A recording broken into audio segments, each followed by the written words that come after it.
और खुदा यीशु के अजीम नाम में आपकी खिदमत में एक बार फिर आपके मेज़बान पादी साकिब मुनव्वर का आज़ाना सलाम पहुँचे। आप देख रहे हैं इरकान ईमान सीज़न 5 और खुदा की शुक्रगुजारी करते हैं कि आप JC TV की तमाम नशियात को सराहते हैं और इसका जवाब ये है या इसका सबूत ये है कि आप हमारे स्क्रीन पर दिए गए नंबर्स पर रब्ता करते हैं, अपने फीडबैक को हम तक पहुँचाते हैं और फिर साथ-साथ आपका बढ़ता हुआ हमारा हमसे जो प्यार है वो आपकी JC TV पाक जो यूट्यूब चैनल है उस पर आपकी सब्सक्रिप्शन से भी जाहिर हो रहा है और हम इस बात की खुदा की शुक्रगुजारी करते हैं। एक इस्तदा ये किया चाहते हैं कि आप इसे दूसरों के साथ शेयर भी कीजिए ताकि ज़्यादा से ज़्यादा लोग खुदा के कलाम को सुन सकें, देख सकें, अस्ता बरकत पा सकें। नाज़रीन, JC TV का एक ऐप भी है जो आप अपने मोबाइल पर एप्पल या जो एंड्रॉयड है उस पर डाउनलोड कर सकते हैं ताकि आप चलते फिरते किसी भी जगह पर आप मौजूद हैं, खुदा के कलाम को सुन और देख सकते हैं और इस तरह खुद भी बरकत पा सकते हैं और अपने ख़ानदान और दूसरे अफराद के लिए भी बरकत का वसीला ठहर सकते हैं। नाज़रीन, हमारा जो मज़मून है हमने पिछले मज़मून को ही जारी रखा है, ईमानदार और मकरूहात। मेरा ईमान है कि पिछला प्रोग्राम आपने देखा और सुना और आपने बहुत ज़्यादा बरकत पाई और आपके दिल में मौजूद बहुत सारे सवालों के जवाब उसमें ज़रूर मिले होंगे और ये ऐसी बातें हैं जिनको जानना मेरे लिए और आपके लिए असर हाज़िर में नहायत ही अहम और ज़रूरी है। इस प्रोग्राम में जो गुज़िश्ता से पेवस्ता है, हम सवालात जो किया चाहते हैं वो है जादू टूना, पीरी फ़कीरी, कब्र परस्ती, चादर चढ़ाना, तावीज़ धागे, इनका इस्तेमाल असर हाज़िर में ईमानदारों में बढ़ता जा रहा है, हत्ता कि खुदाम में भी। तो इसके मुतालिक बाइबल मुक़द्दस क्या तालीमात फ़राहम करती है? इस्तिस्ना 22वें बाब की 5वीं आयत में यूँ मरकूम है, औरत मर्द का लिबास ना पहने और ना मर्द औरत की पोशाक पहने, क्योंकि जो ऐसे काम करता है वो तेरे खुदा के नज़दीक मकरूह है। जबकि हम आजकल देखते हैं कि इस तरह हो रहा है। हम खुदा के कलाम में से रहनुमाई हासिल करेंगे। क्या गैर अक़वाम के साथ रिश्ते नाते कायम करने की, बिलख़ुसूस शादी ब्याह करने की बाइबल मुक़द्दस इजाज़त देती है? इखलाकी मकरूहात कौन सी हैं और किस तरह ईमानदार उनमें मशगूल हैं और उन्हें अपनाए हुए हैं और इनका तदारुक कैसे मुमकिन है? ये सारे सवालात कोशिश करेंगे इस मुख्तसर से प्रोग्राम में हम कर सकें। हमारे दरमियान होली सिटी पेंटिकॉस्टल चर्च के खुदा के खादिम पास्टर शहजाद कुरैशी साहब मौजूद हैं और हम उनको एक बार फिर खुशामदीद कहते हैं। Thank you very much. अच्छा, बहुत शुक्रिया आपने हमारी इस दावत को कबूल किया। आपके इन्विटेशन के लिए thank you. God bless you. और it is hot question, hot topic और लेकिन हमें खुशी है कि आप जैसे मुस्तैद और सीजन खादम जो है वो खुदा के कलाम की खिदमत को ऐसा तरीके से सर अंजाम दे रहे हैं। बस अब सवाल की तरफ आएंगे। जादू टूना, पीरी फ़कीरी, कब्र परस्ती, चादर चढ़ाना, तावीज़ धागे, इन सब का इस्तेमाल आज ईमानदारों में बढ़ता चला जा रहा है। क्या खुदा के कलाम में जोर खत्म हो गया या हमारा ईमान कमजोर पड़ गया है? क्या कहेंगे सर? खुदा के कलाम का जोर तो कभी खत्म नहीं होता और ना ही कभी खत्म होगा। देखिए, आसमान ज़मीन टल जाएंगे लेकिन मेरे मुंह की बातें हरगिज़ ना टलेंगी। रही बात कि हमारा ईमान कमज़ोर हो गया तो उसका एक सबब जब वो ये लिखे, ईमान सुनने से पैदा होता है, सुनना मसीह के कलाम से। शायद हमने बहुत ज़्यादा कलाम को सुनना बल्कि सीखना जो है वो छोड़ दिया है।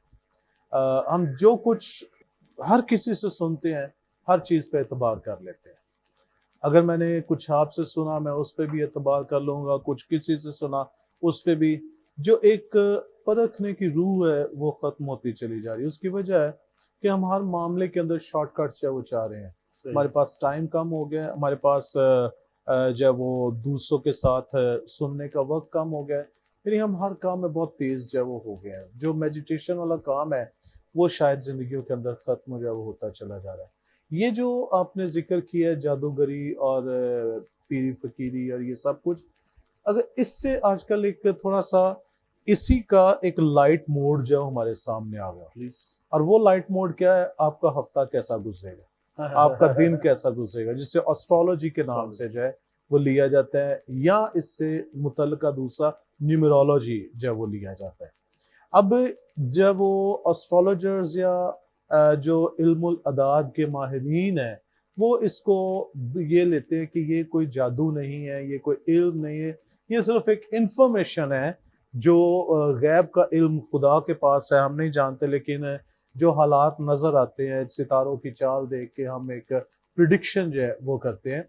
जबकि बाइबल मुकद्दस के अंदर हम देखें तो इन सारी चीजों से मना किया गया। शुगून निकालना, फाल निकालना, ईसाया 45 बाब के अंदर खुदा कहता है कि अब तू उनको बुला जो तुझे साल ब साल और माह ब माह जब वो बताते थे, तो उनको बुला और मेरे सामने जब वो लेकर आए। सो इस तरह की गुफ्तगू अगर आप मुझे मौका दें तो मैं ये हवाला पढ़ना चाहूंगा। यसाया 47वां बाब है, लिखा है 10वीं आयत से, क्योंकि तूने अपनी शरारत पर भरोसा किया, तूने कहा मुझे कोई नहीं देखता, तेरी हिकमत तेरी दानिश तुझे बहकाया, तूने अपने दिल में कहा मैं ही और मेरे सिवा और कोई नहीं, इसलिए तुझ पर मुसीबत आ पड़ेगी जिसका मंत्र तू नहीं जानती, और ऐसी बला तुझ पर नाजिल होगी जिसको तू दूर ना कर सकेगी, यकायक तबाही तुझ पर आएगी जिसकी तुझको खबर नहीं होगी। 12वीं गौर तलब आयत, लिखे अब अपना जादू और अपना सारा सहित जिसकी तूने बचपन ही से मश्क कर रखी इस्तेमाल कर, शायद तू उनसे नफा पाए, शायद तू गालिब आए। तू अपनी मशवरतों की कसरत से थक गई, अब अफलाक पैमा और मुनज्जिम और वो जो माह बमाह आइंदा हालात दरियाफ्त करते हैं उठे और जो कुछ तुझ पर आने वाला है उससे तुझको बचाएं। It's an open challenge from God. जो एस्ट्रोलॉजर्स हैं या एस्ट्रोलॉजी को लेते हैं या जो लोग उनको फॉलो करते हैं और आने वक्त के आने से पहले ही परेशान हो रहते हैं और खुदा पर भरोसा नहीं करते, तो वो कहते हैं कल आपका एक्सीडेंट हो जाएगा और वो घर से नहीं निकलते, खिदमत के नहीं आज मेरा एक्सीडेंट ना हो जाए कहीं। भाई जिसने आपको खिदमत दी है वो आपकी हिफाजत नहीं करेगा, वो तो कहता है मैंने तेरी सूरत अपनी हथेली पर खोद रखी है। फिर मैंने कई खादमीन को देखा जिन्होंने अपनी डेट ऑफ बर्थ से मुतल्लिक स्टोन्स जो है वो अंगूठियां बना के तो वो पहने होते हैं। सो इसका मतलब क्या है? इसका मतलब ये है, ये मकरूह चीजें इनको कहा गया बाइबल के अंदर कि ओल्ड टेस्टामेंट के अंदर मना किया गया फालगिरी से, शगुन से, ये चीजें इस तरह के कामों से, टैटूज बनाने से, जो नक्शो नगारी से जिस्म पर नक्शो नगार ना बनाना, ये सारी मकरूह चीजों में जो शुमार किया गया।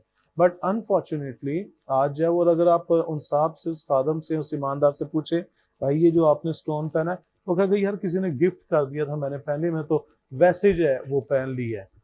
तो लेकिन ये वैसे अगर आपने पहना है तो भाई आप सोने की अंगूठी बना के क्यों नहीं पहन रहे? आप इतना महंगा स्टोन जो लेके पहन रहे हो तो वो तो उससे कहीं ज्यादा जो है वो बेहतर है। एनीवे, सो बताने का मकसद या कहने का मकसद जो वो ये है कि ये कब्रों पे जाना, बुत प्रस्ती करना, जादूगरी करना, शायद ये हमें इसलिए अच्छा नहीं लगता कि लोग हमें कहीं देख ना ले, मगर ये मैंने कही एक लाइट मोड है। आप घर बैठे आराम से बिस्तर में बैठे हुए खोल के अपना मोबाइल देख सकते हो मेरा महीना कैसा गुजरेगा, और अगर तो वो अच्छा गुजर है तो फिर शुक्रगुजारी भी बड़ी होगी, और अगर अच्छा नहीं गुजरा फिर सिर पड़ के बैठ जाएंगे यार यही पता नहीं कैसे हो जाएगा क्या।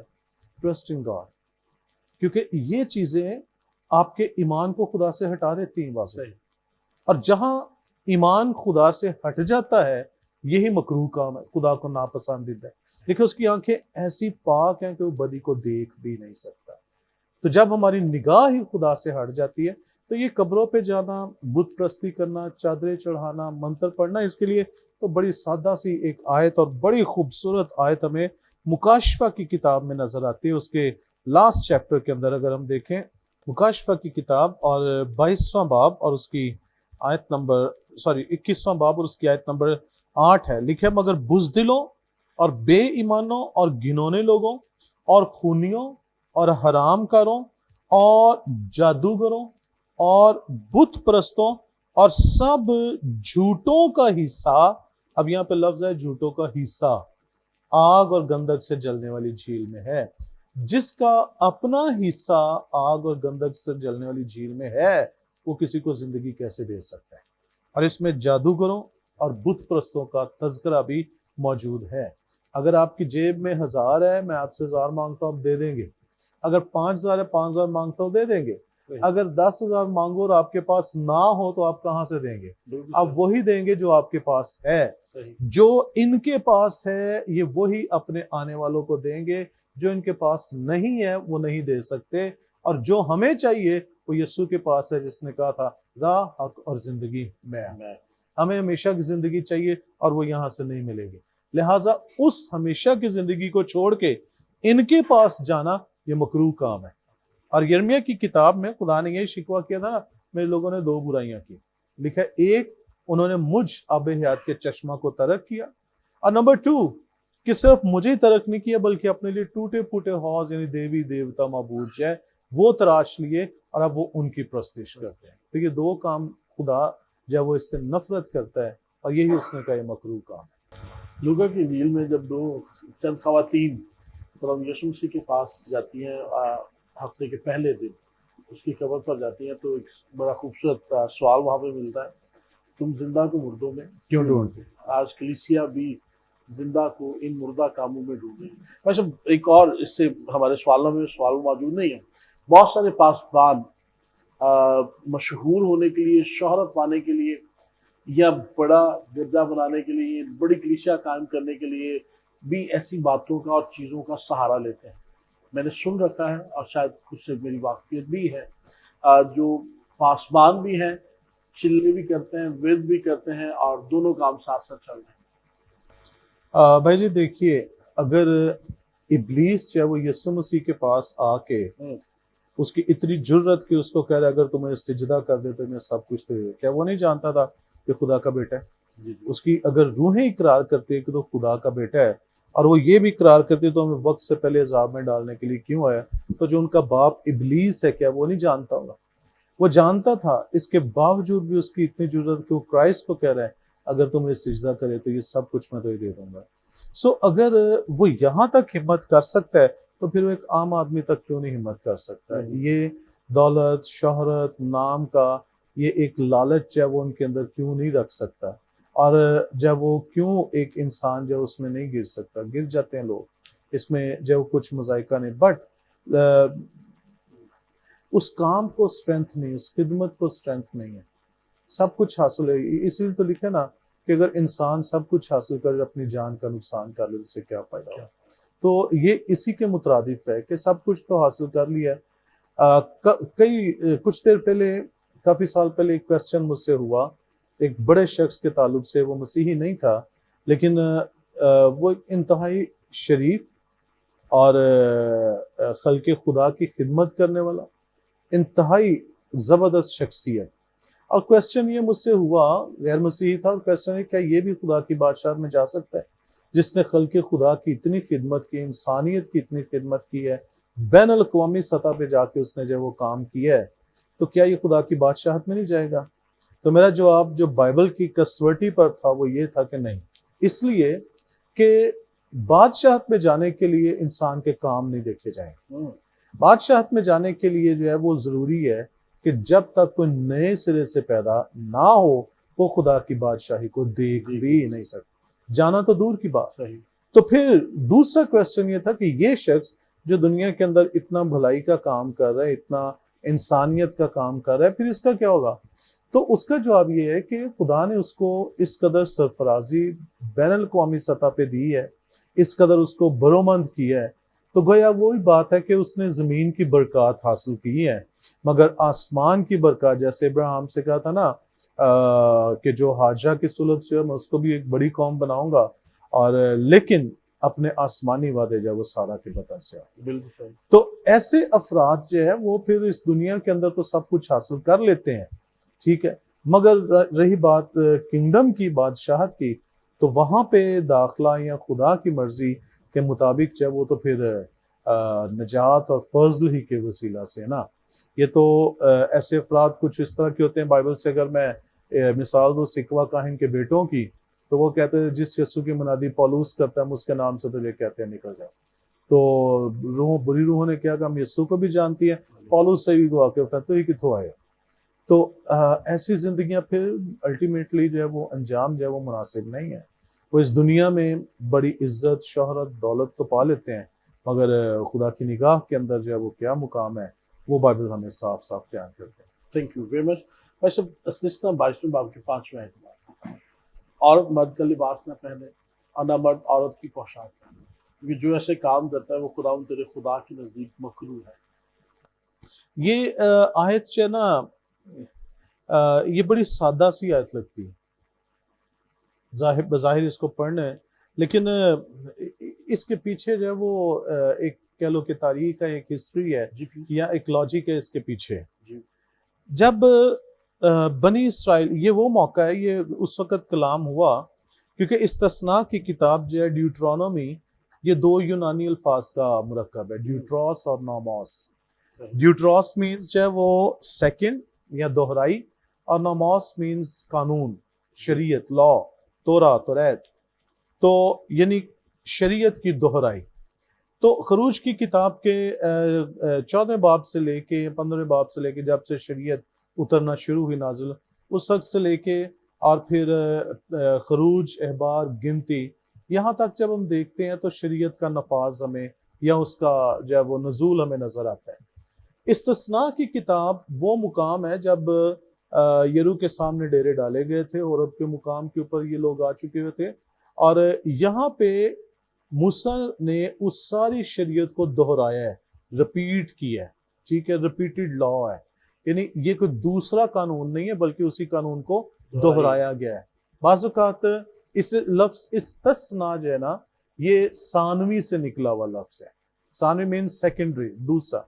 तो बाज़-औक़ात जो वो लिया जाता है कि शायद ये लफ्ज मुस्तस्ना से, ये लफ्ज मुस्तस्ना से नहीं, मुस्तस्ना का तो मतलब एग्जेम्प्ट कर देना, छोड़ देना, बेदखल का। तो ये लफ्ज इस्तस्ना जो है ये सानिया से है, सानवी से है, जिसका मतलब सेकेंडरी है। तो एक्चुअली यहाँ पे सारा जो शरीयत थी वो दोहराई गई, ये बात भी जो है ये दोहराई गई है, पहले शरीयत में बयान की गई और अब इसको दोबारा बयान किया है।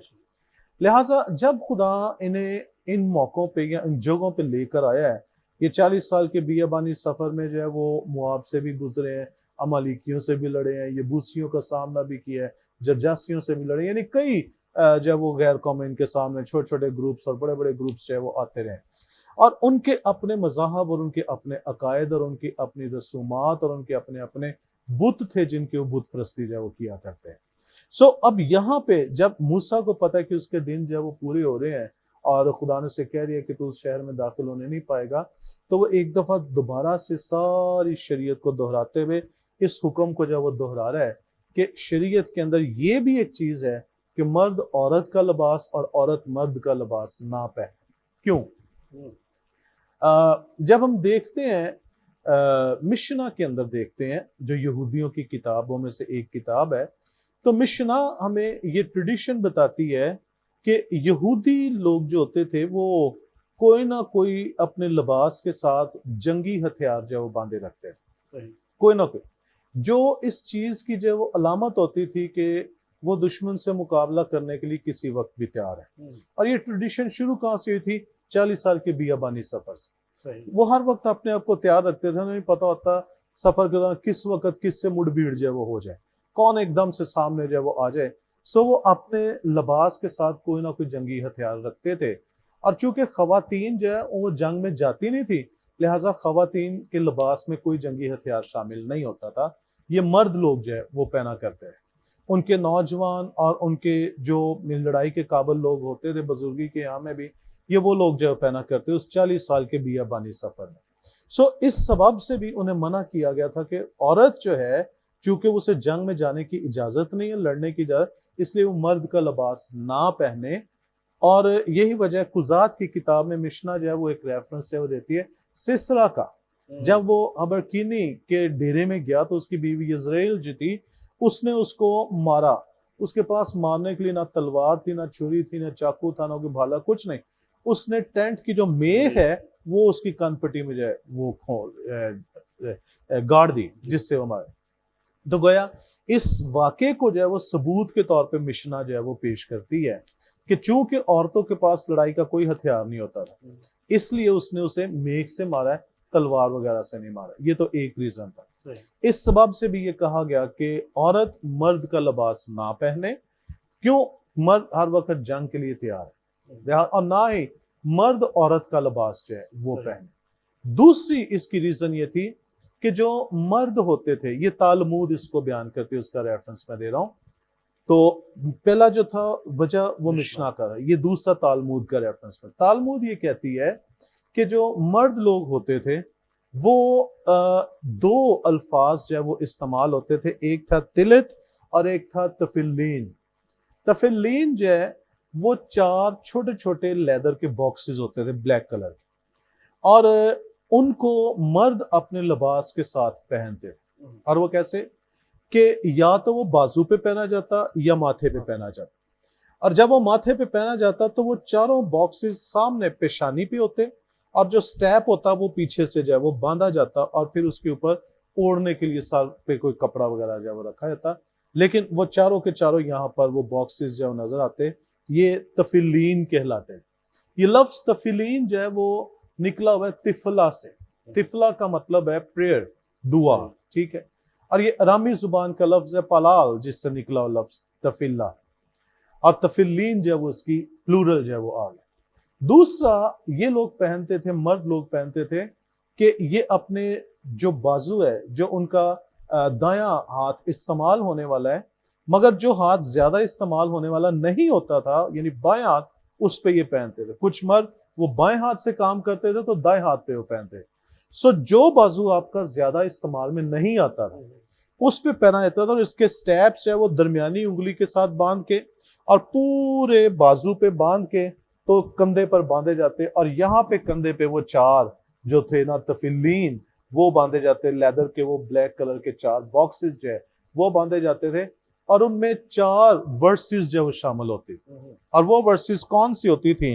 खरूज की किताब 13वां बाब 9वीं और 16वीं आयत, फिर इस्तस्ना की किताब 6ठा बाब 8वीं आयत, 11वां बाब 18वीं आयत। और इन चारों के अंदर जो है वो बनी इसराइल का मिस्र से निकल आना, आजाद होना और खुदा का अपने वादों का उनके साथ पूरा करना, ये बयान जो इन चारों आयात के अंदर है। तो गोया वो अपने कंधे पे या अपने माथे पे वो उनको बांध के रखते थे कि इस चीज की अलामत थी कि खुदा ने कहा था कि तू अपनी औलाद की पेशानी पर मेरे हुक्मों को, तो गोया वो जिम्मेदारी लेते, हम खुद भी खुदा के हुक्मों को मानेंगे और अपनी औलाद को भी सिखाएंगे। और बहसीयत बाप ये उनकी जिम्मेदारी जो है वो लगाई गई थी। इसलिए लिबास के साथ जो है हर नौजवान यहूदी ये बांधता था, जो बाप के दर्जे पर होता वो ये बांधता था। खवातीन के अंदर जो ये तफिलन जो है वो नहीं होता था, ठीक है। दूसरा एक लफ्ज है वो इस्तेमाल किया जाता था तिलित। तिलित जो है ये वो कपड़ा है, ये वो पोशाक थी जो यहूदी सर पे ढांप के जो है वो दुआ किया करते थे। हाँ जी, ये जब वो चारों तरफ से, जिसे हम कहते हैं ना सिली हुई नहीं होती थी, बल्कि इसके साइडों पे वो धागे से निकले होते थे चारों तरफ से। और इसके अंदर भी है कि इसके कलर की मुनासबत है वो क्या जाहिर कर रहे हैं, फिर इसके वो गिरे जो है वो क्या, खैर वो हमारा अभी टॉपिक नहीं है ना, हम उस पर डिटेल में जाएंगे। तो ये जो है ये खवातीन जो है वो यूज नहीं करती, सिर्फ मर्द यूज करते। तीसरी चीज जो होती थी कि मर्द हज़रात जो होते थे ना, वो आपको याद होगा यीशु मसीह ने फरीसियों से कहा था ये लंबे लंबे जुबे पहनते हैं और कमर पर पटका जो है वो बांधते हैं, मगर इनके दिल खुदा से दूर है, ये सफेदी फिरी की जो कब। तो शरीयत के अंदर मर्दों का जो लिबास था उसके लिए हुक्म था कि वो अपनी जुब्बे के जो उसका एंड है, किनारा है, वहां पे वो झालर लगाए, ब्लू कलर की झालर जो है वो लगाई जाती, और उसको जो सफेद रंग के जो वो धागा उससे सिया जाता था, और फिर जो कमर पर पटका बांधा जाता था उसके अंदर जो है वो ये तफिलीन जो वो रखते थे ताकि हर वक्त खुदा के वादों को वो याद जो है वो कर सके। सो ये स्पेसिफिक मर्दों का लिबास था ये तीनों हालतों में, ठीक है। इसलिए मना किया गया कि ये मर्दों का लिबास औरतें मत पहने, ये मकरूह काम होगा। जो जिम्मेदारी जंग करने की जिम्मेदारी, औलाद को खुदा के काम देने की जिम्मेदारी, और फिर जो कमर पर पटका बांध के खुदा के हुक्मों को याद रखने की जिम्मेदारी, ये मर्दों को सौंपी गई है। लिहाजा जो काम मर्दों का है, लेट द मर्द डू दैट, और खवातीन उस काम को ना करने वाली हो। और इसी तरह मर्द जो है वो खवातीन का लिबास ना पहने। क्यों? क्योंकि खुदा ने उनके लिए एक लिबास मखसूस जो है वो किया। चौथी इसकी सूरत जो थी वो ये थी कि जैसे जैसे ये लोग, ये जत्था, लाखों का जत्था 40 इयर्स में मुख्तलिफ लोगों के पास से गुजरता रहे, मुख्तलिफ अकवाम के पास से गुजरता रहे, मुख्तलिफ ग्रोहों के पास से उनको देखता रहे, उनको बुत प्रस्ती करते देखता रहे, तो बहुत से ऐसे अकायद थे जहां पे लोग अपने बुतों को खुश करने के लिए मर्द औरतों का लिबास पहन के डांस किया करते थे। आज भी जब हम देखते हैं कई ऐसे जब वो हैं कि खवातीन की तरह लोग नाचते हैं, वैसे स्टेप्स, वैसे स्टाइल जो है वो लिए जाते हैं, और खवातीन का रूप धार कर लोग जो है वो नाचते हैं सिर्फ अपने मबूदों को, देवताओं को खुश करने के लिए। सो इस मुनासबत से भी खुदा ने मना किया था कि तुम उनकी तरह मर्द औरतों के और औरत मर्द के लिबास ना पहने, ताकि तुम में और गैर कौमों के अंदर एक फर्क जो है वो नजर आने वाला। इसलिए मैंने अर्ज किया था आगाज में कि बज़ाहिर ये बड़ी मुख्तसर सी और सादा सी आयत लगती है, मगर ये सादा नहीं, इसके पीछे पूरा एक लॉजिक जो है वो पाया जाता है। बहुत शुक्रिया इतनी तफसील के साथ इसको बयान करने के लिए। वैसे क्या गैर कौम के साथ रिश्ते नाते कायम करने की, बिल्कुल शादी ब्याह करने की इजाज़त बाइबल मुकद्दस फराहम करती है? Absolutely not. इस पे हमारे प्राइम मिनिस्टर साहब जा चुके हैं।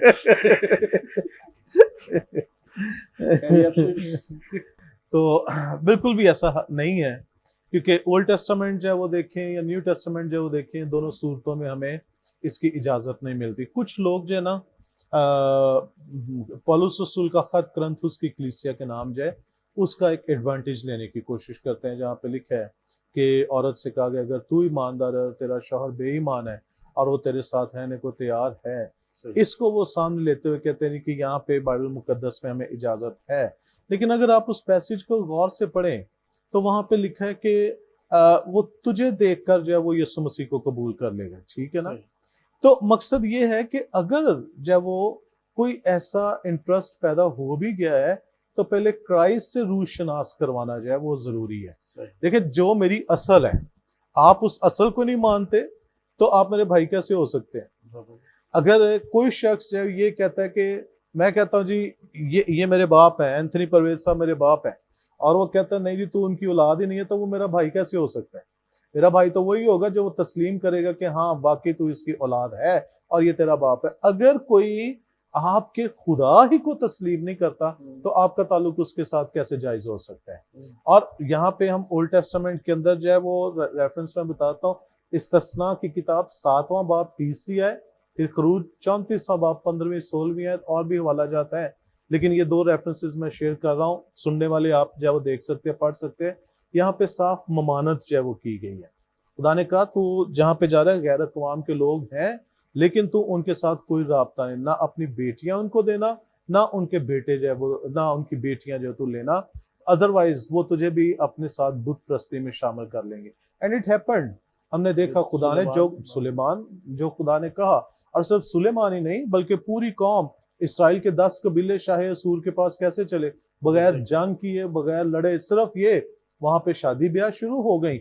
और फिर जब वो इस कदर आए कि वो इसराइल को पता ही नहीं चला कि बनी इसराइल को जो शुमाली सल्तनत थी उसको पता ही नहीं चला कब वो सूर का हिस्सा हो गए, कब वो असीरी में चले गए। यानी एक खामोश जंग हमें वहां पे नजर आ रही है, वो एक स्ट्रेटेजिक वॉर जो हमें वहां पे नजर आती है, पूरी एक स्ट्रेटेजी के साथ है। और फिर इससे भी बढ़कर जब वो अगर हम देखें तो बाइबल मुकद्दस के अंदर हम देखते हैं कि किस तौर से सुलेमान का आपने तज़किरा किया, वो हमारे पास मिसाल है। फिर ये हमारे पास है वो मिसाल हमारे सामने आती है। तो कुज़ात की किताब के अंदर बनी इसराइल की हालत ये रही है, जहाँ पे खुशहाल हुए वहां पे खुदा के छोड़ के दूसरी कौमों की तरफ चले गए। और फिर अजरा के दौर के अंदर हमें नजर आता है कि उसका खमियाजा का भुगतना पड़ा। जितने मखलूतुल नस्ल लोग थे, मखलूत शादी गए, सब यहूदी कौम से बाहर। वो अपने आप को घुसाने के लिए वो सामरी कहते रहे हमारा बाप दादा ये, हमारा बाप दादा, मगर यीशु मसीह ने कहा यहाँ वो है जो इब्राहिम से भी बड़ा है। तो इब्राहिम इसहाक याकूब की बात कर रही, मैं उनसे भी बड़ा हूँ। वो क्या थे मैं जानता हूँ, मुझे पता है।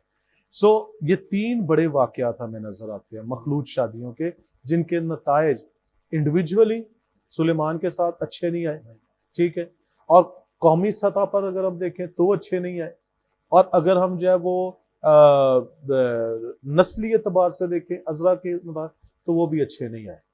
और मेरा ख्याल है असर हाजिर में भी हम उसी कौम की बिल्कुल बात ऐसा ही, तो अब भी अच्छे नहीं है, तो अब भी अच्छे नहीं है, यकीन है। और हम शुरू में कोशिश करते हैं कि शायद हम अपने रवैये मिजाज से उनको अपनी तरफ माइल कर लेंगे, लेकिन इसके बरक्स नताइज हमें देखना पड़ता है। बिल्कुल देखने पड़ते हैं। वैसे अखलाकी मकरूहात, आखिरी सवाल खान सी, देखिए बहुत सी चीज़ हैं, जब हम इखलाकियात की बात करते हैं तो यकीनन उसमें हमारी हरकत और सुकनात, हमारी गुफ्तगू जो है वो शामिल हो जाती है। फिर हमारे कई ऐसे अमली काम हैं जो उसमें जो है वो शामिल जो है वो हो जाते हैं ना, हम तो जस्ट हंसने के लिए, खुश होने के लिए कर रहे हैं। लेकिन बाज़-औक़ात इसमें भी गुनाह तो हो ही जाता है। नहीं, मैं इसलिए जानबूझ के इस पे एम्फसिस कर रहा हूँ कि बातों बातों में भी खता ना हो। हाँ जी, तो वो भी एक आयत शेयर हो रही थी ना, कामल शख्स हुआ जो बातों में पता है। फिर ज़बूर की किताब के अंदर लिखा है, मुबारक हो जो शेरों की सलाह पर नहीं चलता, लिखा है खताकारों की राह में खड़ा नहीं होता और ठट्ठाबाजों की मजलिस में नहीं।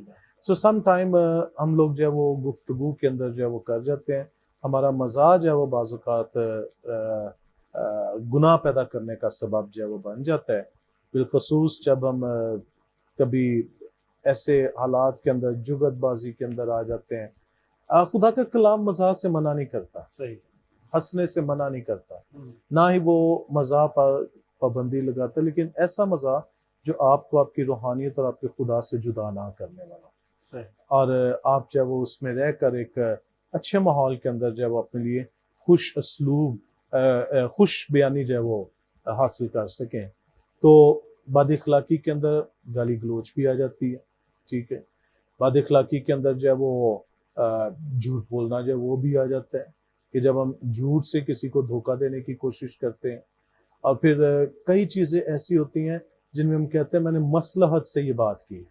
सो बाज़ औक़ात मसलहत जो है वो बदअखलाकी का सबब बन जाती है, क्योंकि असल में हम बोल झूठ ही रहे होते हैं, तो हम उस झूठ को मसलहत का नाम जो है वो दे देते तो हैं। बाप और माँ पर लानत के ताल्लुक से भी अभी हवाला जो आप पढ़ रहे हैं, ये 47वां बाप हाँ, हाँ। उसमें भी लिखा था। हाँ जी। इसमें भी अगर कोई बाप और माँ पर लानत करता है तो बिल्कुल भी लिखा है, मिसाल की किताब में लिखा है कि जो अपने आँख अपने बाप और माँ की अहानत करती है, वादी के कव्वे उसको उचक कुछ लेंगे, चक्र जाए। ठीक है, और गिद्ध जो है वो उसे खाएँगे। ये कर्स है ना? सही, तो सम टाइम ये भी जो है वो गलत बातें जो है वो की जाती है पेरेंट्स के हवाले से। फिर इसी तरह बाइबल में लिखा है कि बुजुर्ग औरत को माँ जानकर उसकी इज्जत कर, ठीक है ना, जवान औरत को बहन जानकर। तो निगाहों से बदअखलाकी कर लेना, तो ये भी जो है वो इसके इसी के ज़िम्रा में आएगा। बहुत शुक्रिया। लास्ट सर, इन मखलूक़ात से तदारुक कैसे मुमकिन है? मैं नाबीना जग राह में में फिरता जग में राह फिरता राह राह कौन कौन दिखाए? देखे। बाइबल की एक आयत कोट करूंगा, प्लीज। ये ना जोर से और ना तवानाई से मेरे रूह से हो जाए। हम अक्सर कहते हैं ये पहाड़ मैदान हो जाए। भाई जी, गुनाह पर गालब मैं और आप, हम अपनी कोशिश से नहीं आ सकते।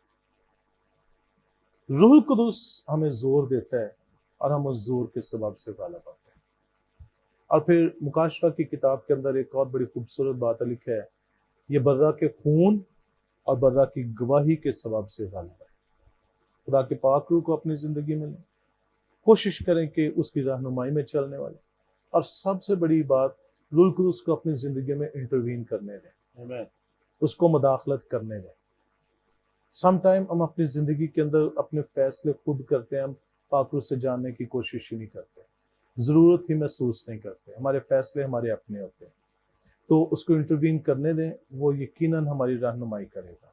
वो दूसरा मददगार है, वो है ही दूसरा मददगार, हमारा पाराक्लीटॉस है, हमारे लिए लड़ने वाला है, वो हमारे खुदा के आगे खड़ा हो जाने वाला है ना, वो वकील है हमारा। तो यकीनन फिर ये इसके ताल्लुक से लिखा है कि वो आहें भर भर कर हमारे लिए शफायत कर, हमें तो दुआ भी करनी नहीं आती। कितनी खूबसूरत बात है, एक्रीबॉस वर्ड यूज हुआ, लिखा है वो बयाना में हमें दिया गया। एक्रीबॉस उसके लिए लफ्ज़ है, और बयाना वो चीज़ है कि जो कुल अदायगी से पहले जब वो दिया जाता है और जो डील है उसको फाइनल किया जाता है। तो खुदा ने जितने वादों की डील हमारे साथ की है, उसको फाइनल करने से पहले उसने रूह कुदुस बयाना के तौर पे दी। अब देखिए, जब ये बयाना के तौर पे हमें दिया गया है, तो इस बयाना के वसीला से हमें क्या मिला है? इस बयाना के वसीले से हमें इख्तियार मिला, इस बयाना के वसीला से हम खुदा के साथ गैर ज़ुबान में बातें करते हैं, इस बयाना के वसीला से हमें नबूवत की रूह मिल गई, हिकमत का कलाम मिल गया, अलमियत का कलाम मिल गया, बद रूहों पर इख्तियार हमें मिल गया। फिर रूह के फल देख ले, सच्चाई, नेकी मिल गई, हलीमी मिल गई, परहेजगारी मिल गई, रास्तबाजी जो है वो मिल गई है। फिर इसी बयाना के वसीला से हमारे लिए इंटरसेशन का काम जो हो गया, हमारे पहाड़ मैदान हो जाते हैं। इसी बयाना के वसीला से हमारे जुए टूट जाते हैं, हमारा जो वो मसा जो हमें कायम रहता है, ठीक है। इसी बयाना के वसीला से हम खुदा के साथ भेद की बातें जो है वो करते हैं। अगर इस बयाना के वसीला से इतना कुछ हमें मिल गया है, तो जो हकीकी वादे हैं उनमें क्या हमारे लिए मुहैया होगा। सो तदारुक के लिए कोई मेहनत नहीं, कोई आपको ट्रैवल करके नहीं जाना, कोई जंगलों में सन्यास नहीं काटना, कोई एक टांग पे खड़े नहीं होना, कोई कुछ नहीं करना, सिंपली अपने आप को रूह कुदुस के ताबे करना है और बर्रे की गवाही पे कायम रहना है। उसका खून और खुदा का पाक रूह वो हमें जोर देगा। मसीह ने सादा सी बात बताई थी, जब तुम्हें अदालतों में घसीटा जाए तो मत सोचना हम क्या जवाब दें, रूह तुम्हें बताएगा। तो जब हम अपने आप को उसके ताबे कर देंगे, खुदा का पाक रूह और उसका कलाम ये हमारी रहनुमाई करेंगे। Thank you very much sir. नाज़रीन, मेरा ईमान है कि आपने बहुत बरकत आएगी और बहुत सारी ऐसी बातें जिनको आप जानना चाहते थे आज के प्रोग्राम में और पिछले प्रोग्राम में इस मौजू के ज़ेरे साया आपने सीखा और जाना है। मैं शुक्रगुजार हूँ एक बार फिर पादरी शहजाद फरीद साहब के लिए, उनकी सारी खिदमत के लिए और इस कीमती वक्त के लिए जो उन्होंने JCTV पर अरकान ईमान सीज़न 5 में इस मौजू पर बात करते हुए हमें दिया। खुदा उन्हें बहुत ज़्यादा बरकत दे, उनकी खिदमत को और ज़्यादा वुसअत अता फरमाए। नाज़रीन, आपसे इस्तदा है JCTV पाक के नाम से यूट्यूब चैनल है, उसे ज़रूर सब्सक्राइब कीजिए। JCTV की एक ऐप है जो आप अपने आईफोन पर और एंड्रॉयड पर डाउनलोड कर सकते हैं ताकि आप खुदा के कलाम से मुस्तफ़ीद हो सकें। अगले प्रोग्राम में नए मौजू के साथ और नए खादिम के साथ आपकी खिदमत में हाज़िर होंगे। देखते रहिए JCTV।